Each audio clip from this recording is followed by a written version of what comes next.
বিদ্যাসাগর ইউনিভার্সিটির 4th সেমিস্টারের UNN global politics এই পেপারের এখন আমি সাজেশনটা দেখিয়ে দিচ্ছি তোমাদের। এই পেপারটা কাদের কাদের পড়তে হবে আমি সেটাও বলে দিচ্ছি।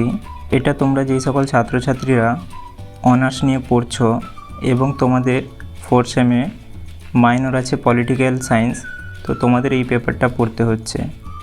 এবং তোমরা 3 বছরে পাস নিয়ে পড়ছো অথবা মাল্টিডিসিপ্লিনারি নিয়ে পড়ছো, তাদের হচ্ছে পাসের এমআই পেপার এটা, অর্থাৎ পাসের মাইনর। এবং তোমরা যারা পাস নিয়ে পড়ছো তাদের মেজর ইলেকটিভ 1 পেপারেও এই সাবজেক্টেই আছে, ইউএনএন গ্লোবাল পলিটিক্স। তো আমি প্রথমেই তোমাদের বলে দিলাম এই পেপারটা তোমাদের কাদের কাদের পড়তে হবে। এবার এর সাজেশনটা তোমাদের সামনে তুলে ধরছি। ইউনিট ওয়াইজ প্রত্যেকটা সাজানো আছে, দেখে নাও। প্রথম প্রশ্ন হচ্ছে ইউনাইটেড নেশনের গঠন, কাজ ও উদ্দেশ্য ব্যাখ্যা করো।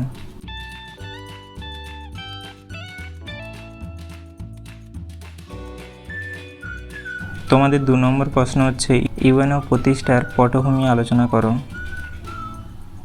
তোমরা চাইলে ভিডিওটা আটকে দেখে নিতে পারো উত্তরগুলো কেমন হয়েছে। এবারে তোমাদের ইউনিট 2 এর প্রশ্ন হচ্ছে ইউএন সিকিউরিটি কাউন্সিলের গঠন ও কার্যাবলী আলোচনা করো। খুব সুন্দর করে তোমাদের সিলেবাস ধরে ধরে সাজেশনটা বানানো আছে এবং সাথে উত্তরটাও। এবং তোমাদের তারপরে কোয়েশ্চেন হচ্ছে জেনারেল অ্যাসেম্বলি অর্থাৎ সাধারণ সভা এর গঠন ও কার্যাবলী। তোমরা যদি ভালো করে পড়ো তাহলে এই পেপারটা থেকে তোমরা খুব ভালোই নম্বর ক্যারি করতে পারবে। তারপরে কোয়েশ্চেন হচ্ছে আইসিজে অর্থাৎ ইন্টারন্যাশনাল কোড অফ জাস্টিস এর ভূমিকা ও সীমাবদ্ধতা আলোচনা করো।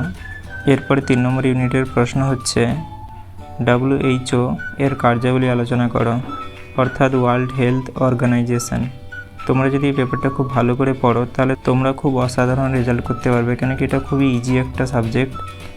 তারপরে প্রশ্ন হচ্ছে ILO ও ইউনেস্কো কার্যাবলী আলোচনা করো।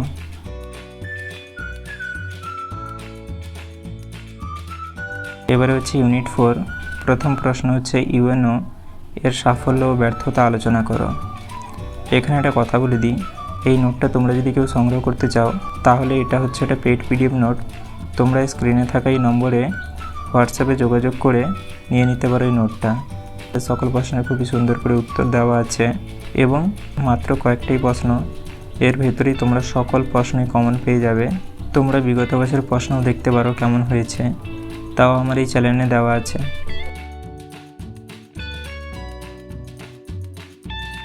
তারপরে প্রশ্ন হচ্ছে ইউএন রিফর্ম এর প্রয়োজনীয়তা ব্যাখ্যা করো।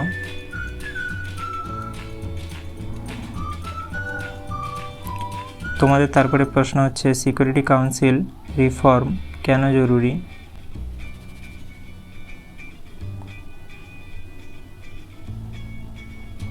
ইউনিট 5 এর প্রশ্ন হচ্ছে তোমাদের গ্লোবালাইজেশন এর ধারণা ও বৈশিষ্ট্য আলোচনা করো।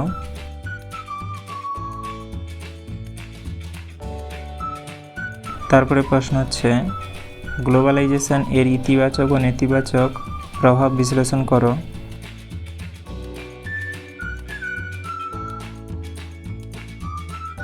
এবারে হচ্ছে তোমাদের ইউনিট 6 ওয়ার্ল্ড ব্যাংক ও IMF এর ভূমিকা আলোচনা করো। ভিডিওটা যদি তোমাদের ভালো লেগে থাকে তাহলে হাইপ, লাইক এবং সাবস্ক্রাইব করতে ভুলবে না। তারপরে প্রশ্ন হচ্ছে WTO এর উদ্দেশ্য ও নীতি।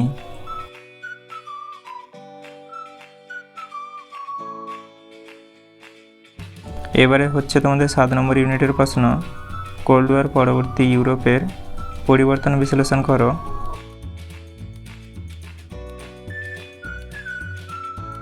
ষোলো নম্বর প্রশ্ন হচ্ছে BREXIT ব্রেক্সিট এর কারণ ও প্রভাব আলোচনা করো।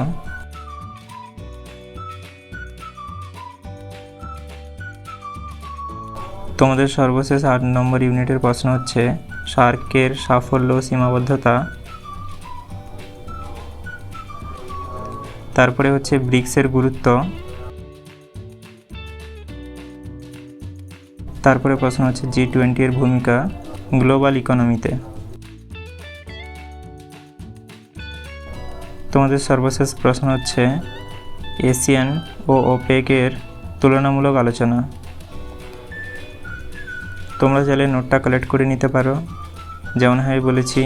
এবং ভিডিওটা যদি তোমাদের ভালো লেগে থাকে তাহলে হাইপ, লাইক এবং সাবস্ক্রাইব করতে ভুলবেন না।